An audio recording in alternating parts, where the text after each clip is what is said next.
किंतु इतनी शक्ति होते हुए भी क्यों ये युद्ध होने दिया वासुदेव? इतने छल, इतने कपट, इतना अन्याय क्यों होने दिया?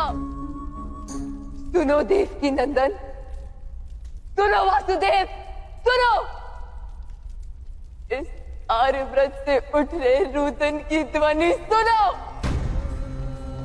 एक माता के हृदय की भूमि पे दुख के तांडव को देखो।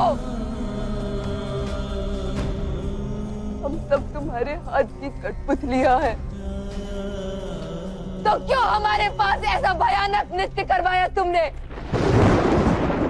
कुरुक्षेत्र की भूमि पे सबसे बड़ा धर्म तुमने किया है वासुदेव, तुमने। वास्तव में दंड के अधिकारी तुम हो। मैं महातपस्विनी सुबल कन्या,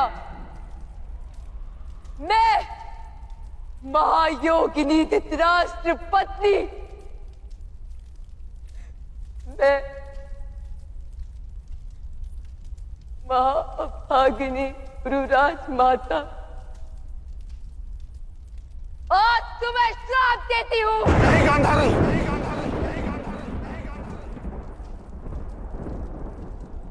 नहीं राजमाता। हाँ, श्राप देती हूँ। इस प्रकार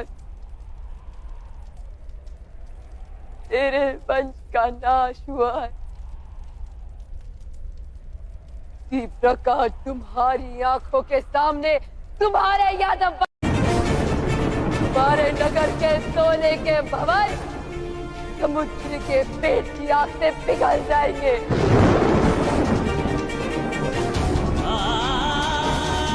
और तुम किसी वन में अकेले अशक्त और वृद्ध पशु की भांति एक शिकारी के हाथों फेंक दिए जाओगे।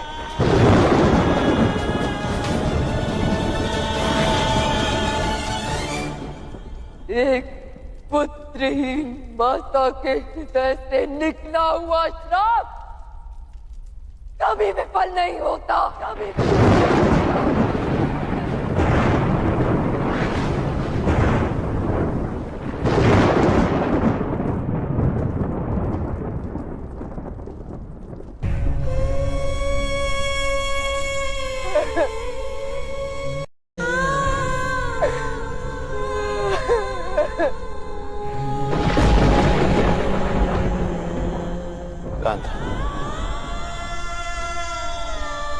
ये तुमने क्या किया?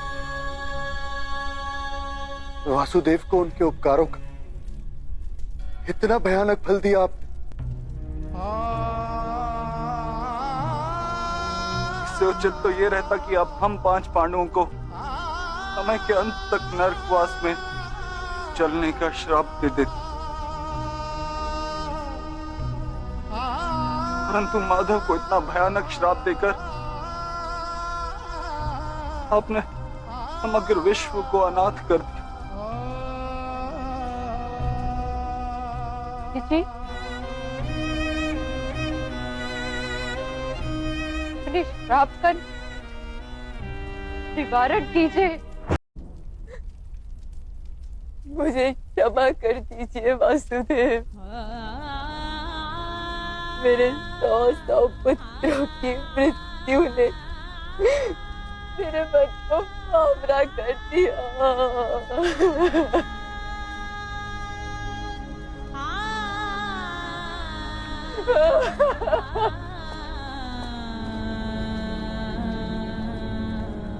माता, आपने कुछ भी अनुचित नहीं किया माता।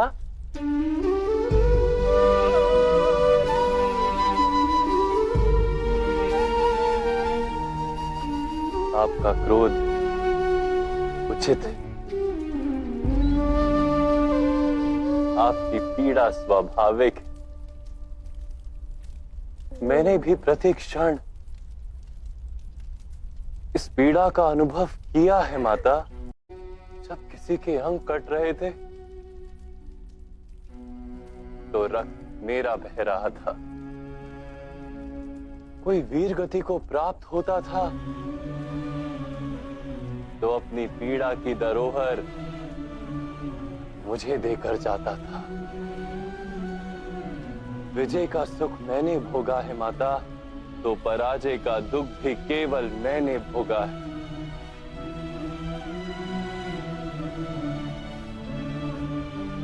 मैं ही आपका शत्रु हूं माता,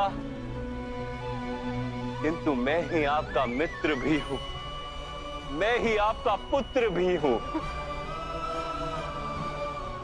मैं ही हूं जिसने अश्वत्थामा को श्राप दिया, और मैं ही हूं जो श्राप को भोग रहा। दुर्योधन की जब जंघा टूटी माता, तो वो चीख मेरी थी।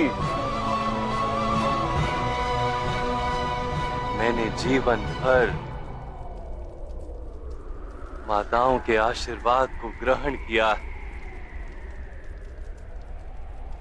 तो आज ये वासुदेव कृष्ण माता के श्राप को भी स्वीकार करता है।